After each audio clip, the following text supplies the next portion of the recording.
ఉమ్మడి పశ్చిమ గోదావరి జిల్లాలో మట్టి మాఫియా రెచ్చిపోతోంది. నిబంధనలకు తూట్లు పడుస్తూ ఇష్టారాజ్యంగా మట్టిని కొల్లగొడుతున్నారు. పగలు రాత్రి తేడా లేకుండా యథేచ్ఛగా తవ్వకాలు చేస్తూ అధికారులకే సవాల్ విసురుతున్నారు. పర్యావరణాన్ని పరిరక్షించాల్సిన అధికారులు మామూళ్ల మత్తులో జోగుతున్నారు. దీంతో ఈ మాఫియా పోలవరం కుడి కాల్వగట్టుపై కన్నేసి అడ్డు అదుపు లేకుండా తవ్వకాలు చేపడుతోంది. పశ్చిమ గోదావరిలో అక్రమ మట్టి దందాపై సాక్షి టీవీ ప్రత్యేక కథనం ఇప్పుడు చూద్దాం. పోలవరం కుడి కాల్వగట్టును మట్టి మాఫియా దోచేస్తోంది. పగలు రాత్రి తేడా లేకుండా బుల్డోజర్లతో ఇష్టారాజ్యంగా తవ్వకాలు చేపడుతున్నారు. ఎంతో విలువైన గ్రావెల్ను టిప్పర్ల ద్వారా తరలిస్తూ సొమ్ము చేసుకుంటున్నారు. అధికారుల నిఘా పర్యవేక్షణ కొలవడంతో మట్టి మాఫియా చెలరేగిపోతోంది. ఒక్కో టిప్పర్ మట్టిని 10,000కు అమ్ముతున్నారు. దీనివల్ల ప్రభుత్వానికి కోట్లాది రూపాయల నష్టం వాటిల్లుతోంది. కాలువ గట్టును తవ్వేయడం వల్ల భవిష్యత్తులో చుట్టుపక్కల గ్రామాలు పొలాలు ముంపునకు గురయ్యే ప్రమాదం ఉంది.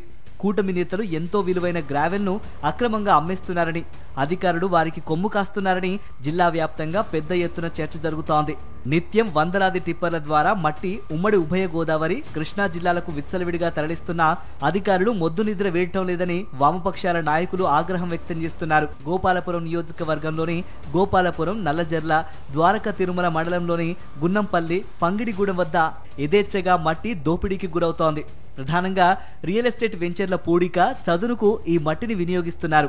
కూటమి ప్రభుత్వం వచ్చిన ఏడాది కాలంలో టీడీపీ ఎమ్మెల్యేలు మట్టి మాఫియాగా మారి దోచుకుంటున్నారని వామపక్షాల నాయకులు ఆగ్రహం వ్యక్తం చేస్తున్నారు.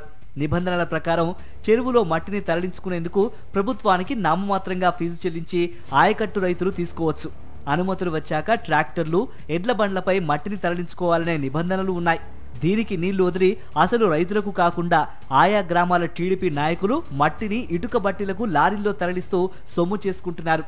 స్థానిక రైతులకు మొండి చేయి చూపి మట్టిని రాత్రి పగలు తేడా లేకుండా ఒక్కో చెరువులో 2 జేసీబీలు 15 లారీలతో తరలిస్తున్నారు. గోపాలపురం మండలంలో గంగోలు పెద్ద చెరువు నుంచి ఏలూరు జిల్లా పోలవరం మండలంలో ఇటుక బట్టీలకు మట్టిని తీసుకుని వెళ్తున్నారు. మట్టి అక్రమ తవ్వకాలలో నియోజకవర్గ స్థాయి ప్రతినిధి వాటాగా 70%, మిగిలిన 30% స్థానిక టీడీపీ నాయకులు పంచుకుంటున్నట్లు ప్రచారం జరుగుతోంది.